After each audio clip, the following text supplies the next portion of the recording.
Hello friends, स्वागत है आपका। दोस्तों आज के इस वीडियो में हम डिस्कस करने वाले हैं सीएनसी ऑपरेटर और सीएनसी प्रोग्रामर दोनों के सैलरी में क्या डिफरेंस होता है। यदि आप ऑटोमोबाइल इंडस्ट्री में जाने की सोच रहे हो और यहाँ पर जो सीएनसी वीएमसी ऑपरेटर होते हैं, एचएमसी ऑपरेटर होते हैं, इनकी क्या सैलरी होती है, यदि आप एज ए प्रोग्रामर जा रहे हो तो अब आपकी क्या सैलरी होगी, दोनों के सैलरी में डिफरेंस आज के इस वीडियो में आपको क्लियर हो जाएगा। और सीएनसी प्रोग्रामर की जो सैलरी होती है वो अधिक क्यों होती है as comparison to CNC operator, क्योंकि सीएनसी ऑपरेटर को जो वर्क प्रेशर है, वर्कलोड है, वो ज़्यादा रहता है as compare to CNC programmer. But जो रिस्पॉन्सिबिलिटी होती है फ्रेंड, रिस्पॉन्सिबिलिटी की वजह से सीएनसी प्रोग्रामर की सैलरी अधिक दी जाती है। अब रिस्पॉन्सिबिलिटी कैसी, अब जो भी प्रोग्राम वहाँ पे किसी भी मशीन पर रन कर रहा है तो वहाँ पर जो प्रोग्राम रन करता है वो केवल सीएनसी प्रोग्रामर अंडरस्टैंड कर सकता है, समझ सकता है। और ऐसा नहीं है कि ऑपरेटर को नॉलेज नहीं होती, ऑपरेटर को नॉलेज होती है, बट ऑपरेटर उस प्रोग्राम को डिजाइन नहीं कर सकता है, क्रिएट नहीं कर सकता है, बट प्रोग्रामर उसको क्रिएट करता है। जो आपके पार्ट्स मैन्युफैक्चरिंग होते हैं इंडस्ट्री में, जो विजुअल आप पार्ट देखते हो, जो टूल्स वहाँ पे रन करते हैं, जो मशीन के अंदर जो टूल्स रन करते हैं, वो टूल्स कैसे रन कर रहे हैं, कैसे मूव कर रहे हैं, वो सब कुछ एज अ प्रोग्रामर जो होता है वो उनको मूवमेंट देता है, वो उनको क्रिएट करता है, उसके पाथ को डिसाइड करता है, जो एक्स वाई जेड डायरेक्शन में उसके पाथ को डिसाइड करता है किस डायरेक्शन में चलेगा कौन सा टूल और उसका क्या वर्क है। जैसे कि चैम्फरिंग करना है, थ्रेडिंग करना है, ड्रिलिंग करना है, जो भी ऑपरेशन हो रहा है सीएनसी मशीन के अंदर, वो कितना अंदर जाएगा, कितने mm अंदर जाएगा, कितना ऊपर आएगा, कितना एक्स डायरेक्शन में जाएगा, वाई डायरेक्शन में जाएगा, जेड में ऊपर जाएगा,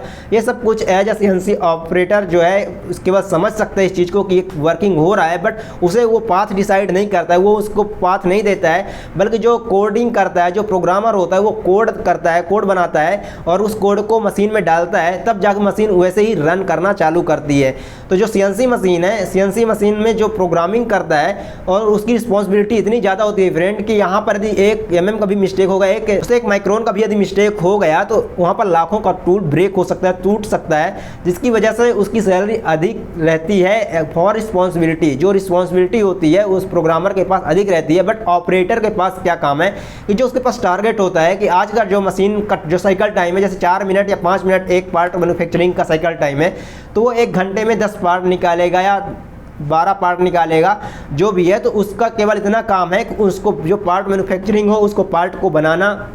लगाना, निकालना, चेक करना, क्वालिटी चेक करना, पैरामीटर चेक करना, जो भी उसके प्रोसेस हैं वो सही हुए हैं या नहीं हुए हैं। अगर कुछ भी गड़बड़ आ रहा है, कुछ भी मिस्टेक आ रहा है तो प्रोग्रामर जो लाइन इंचार्ज बन जाता है, जो प्रोग्रामर होता है दोस्तों वो लाइन इंचार्ज होता है या फिर दोस्तों वो सुपरवाइजर होता है लाइन का। तो दोस्तों उससे आपने कंप्लेन करना कि ये प्रॉब्लम आ रही है तो वो उसको करेक्ट करता है। तो आपकी रिस्पॉन्सिबिलिटी जो ऑपरेटर की होती है वो वर्किंग में, मतलब कि फिजिकल वर्क ज़्यादा है, मेंटल लोड कम रहता है। बट प्रोग्रामर में जो होता है, प्रोग्रामर जो होता है उसकी मेंटल लोड थोड़ा ज़्यादा रहता है, उसको दिमाग का काम ज़्यादा रहता है, जिसकी वजह से उसका जो रिस्पॉन्सिबिलिटी है बढ़ जाता है और उसको सैलरी उसके दिमाग का ही मिलता है, दिमाग से काम करने का ही मिलता है। बट ऐसा नहीं है कि आप दिमाग से काम नहीं करता ऑपरेटर को फिजिकल के वर्क के साथ साथ उसे मेंटल वर्क भी करना पड़ता है, लेकिन लोड ज़्यादा रहता है। और जो प्रोग्रामर हुआ है, डायरेक्ट प्रोग्रामर कोई भी नहीं बन जाता है, पहले वो ऑपरेटर ही था, वो मशीन में काम किया है, मशीन में काम कर कुछ चीज़ को समझा है और मशीन को समझा है, तब जाके वो प्रोग्रामर बना है और प्रोग्रामर बन के आज वो सुपरवाइजर है। जब उसकी पोस्ट इंक्रीमेंट होती है तो एक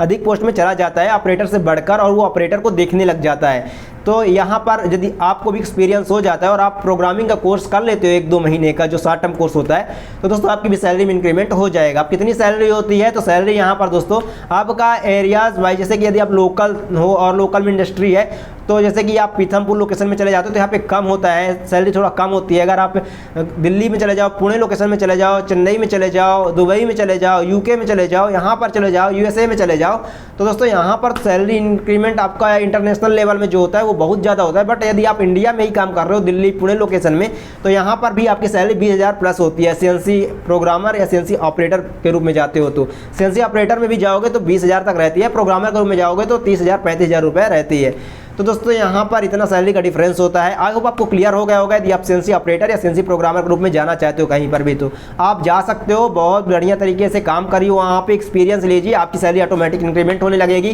क्योंकि दोस्तों जब तक ऑटोमोबाइल इंडस्ट्री रहेगी तब तक सीएनसी मशीन रहेंगी और बिना सीएनसी के कोई काम नहीं हो, क्योंकि मैनुअल सारा काम बंद हो चुका है, बहुत ज़्यादा कम हो चुका है, बिल्कुल भी कम हो चुका है। रोबोटिक आर्म आ गए हैं, रोबोट आ गए हैं, सीएनसी मशीन आ गई हैं। अब आपको सीखना चाहिए, न्यू टेक्नोलॉजी को अडॉप्ट करना चाहिए, आपको अपने अंदर जो इम्प्रूवमेंट करना चाहिए, टेक्नोलॉजी के साथ अपने आप को जोड़ना चाहिए, सीखना चाहिए टेक्नोलॉजी को, और उसके साथ आपको काम करना चाहिए। तो दोस्तों इससे होगा क्या कि आपका इंक्रीमेंट होगा, आपके पोस्ट का इंक्रीमेंट होगा, आपका सैलरी का इंक्रीमेंट होगा, आपका इंक्रीमेंट होगा, आप आगे बढ़ोगे, आप जो है तो वहाँ पर ग्रोथ करोगे, और फिर दोस्तों आप एक दिन अपना नाम करोगे, अपने गाँव का नाम करोगे, अपना नाम करके दोस्तों अपने माता पिता का नाम करोगे। यदि आप हमारे चैनल पर नए आते हो तो चैनल को भी सब्सक्राइब करके जाया करो यार, हमें भी काफ़ी मोटिवेशन मिलता है। और मैं अगर सब्सक्राइब कर देते हो आप लोग तो हमारी फीलिंग बिल्कुल ऐसी हो जाती है, बिल्कुल हम ऐसे लगाकर चश्मा बैठ जाते हैं कि वाह एक सब्सक्राइबर आया हमारे पास, और हम खुश हो जाते हैं। धन्यवाद।